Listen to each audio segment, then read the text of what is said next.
Hello and welcome to Video Revealed. I'm Colin Smith. I want to show you a ripple trim update.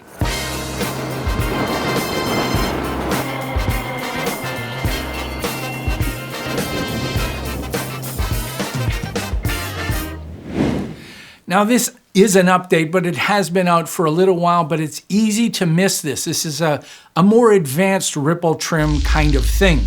There are new preferences that change the way ripple trim operates. Both of these settings that I'm going to show you are turned off by default. Now, a lot of people new users migrate from all mouse-driven stuff to keyboard shortcuts and the Q and the W key. When some people find that, they think, oh my goodness, this is incredible. And the Q and W key work great. I'll show you that in a second. But when things get more complex and you have many more layers, they might not work because things are hitting other things. So let's have a look. So typically, if you move the mouse and tap the Q key, it will trim the end of this, and W key, it will trim the end of that. And that's all good if you have only a couple of things. But if you've got more, you'll run into problems. I'm also going to use the arrow key and use a modifier key to get the ripple trim tool, which I could get with the B key. But if I hold down the command key on Mac, control on Windows, then I can do that.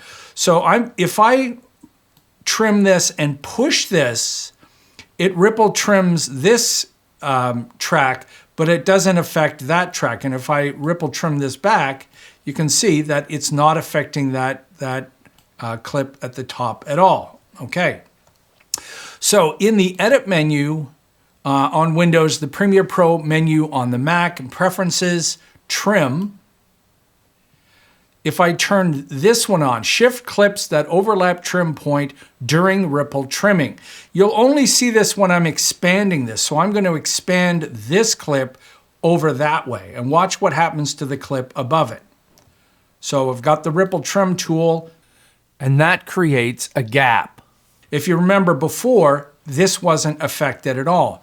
This is not a right or wrong kind of thing. It's just how you like to work with the ripple trim tools. If you like this kind of an operation, turn that on. Now let's jump to a more complex edit. And you see we've got a gap in here. So if I try to, I'm going to go back and turn that option off. So again, this is the default. If I try to ripple trim here, and I've got all my track targets on, everything here should move to the left. So I'm ripple trimming, but you see I get to a point and I can't go anymore. You'll also notice that I get a warning, and that tells me trim blocked on Foley.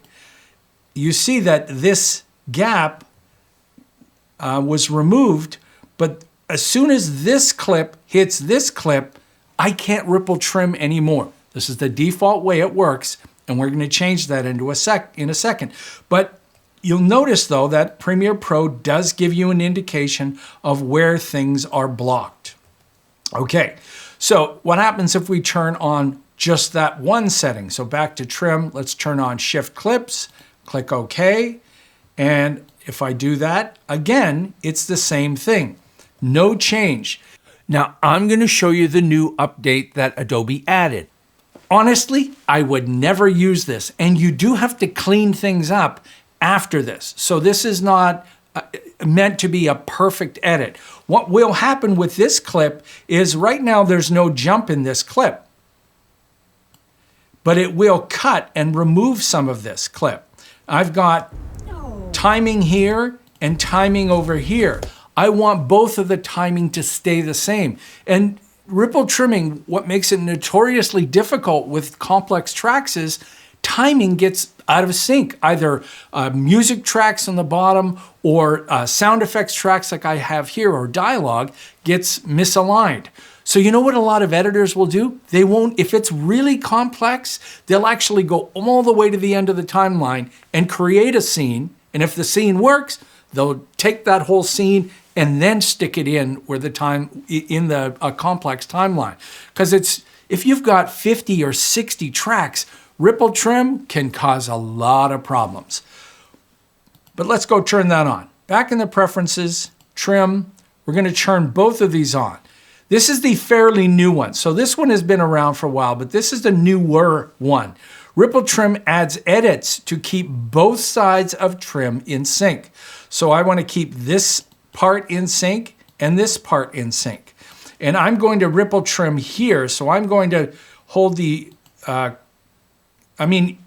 know what? I should probably show you with the ripple trim tool that you can add multiple trims. So I'm holding the shift key down and clicking. So I've got 2 ripple trims going on, and I'm going to be holding Control Shift left arrow or Command Shift left arrow on the Mac to show you ripple trim while it's moving. So you can do per frame ripple trimming with the keyboard shortcuts, or I could just use the mouse. But let's see what happens. Watch this. Did you see that? Am I still in sync over here? Yep. Am I still in sync over here? Yep. But I actually trimmed this clip away. Let's go all the way back to the beginning here. And again, I'll just do this a little bit now.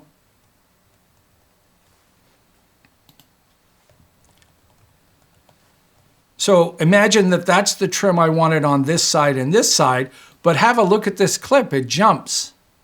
So when you're doing this kind of an operation for this specific clip, I would have to delete the end of this and drag this out to fix that. So I've got to clean that edit up. So let's go back and I'll show that again.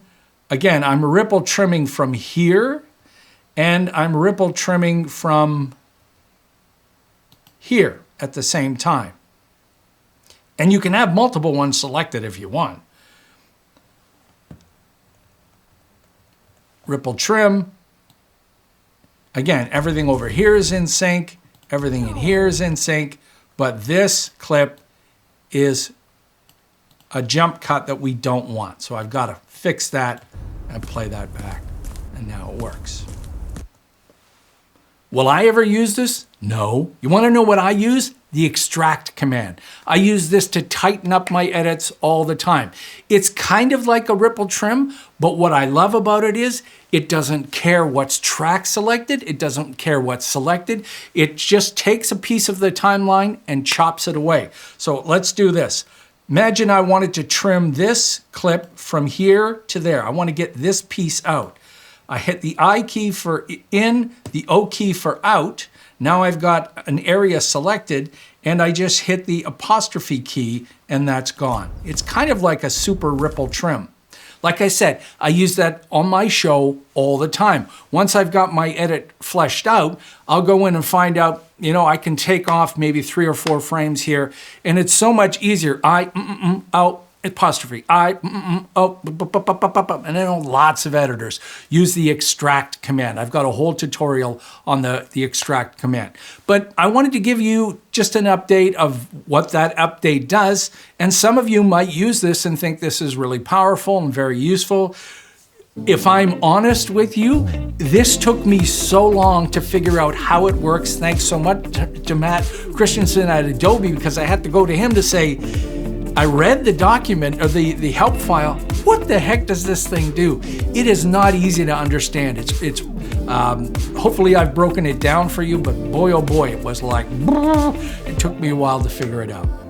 Hey, if you're new to Video Revealed and you found this informative, take a moment and subscribe. You want to support us some more, you can do that on VideoRevealed.com/shop. Donate once or monthly. We love all of our wonderful supporters, great donors that we've had, some of you for many years. Thank you so much. And you can also download a bunch of free stuff. Till next time, I'm Colin Smith, and it's my job to root around in that giant preferences dialog box and find those things that you might find useful.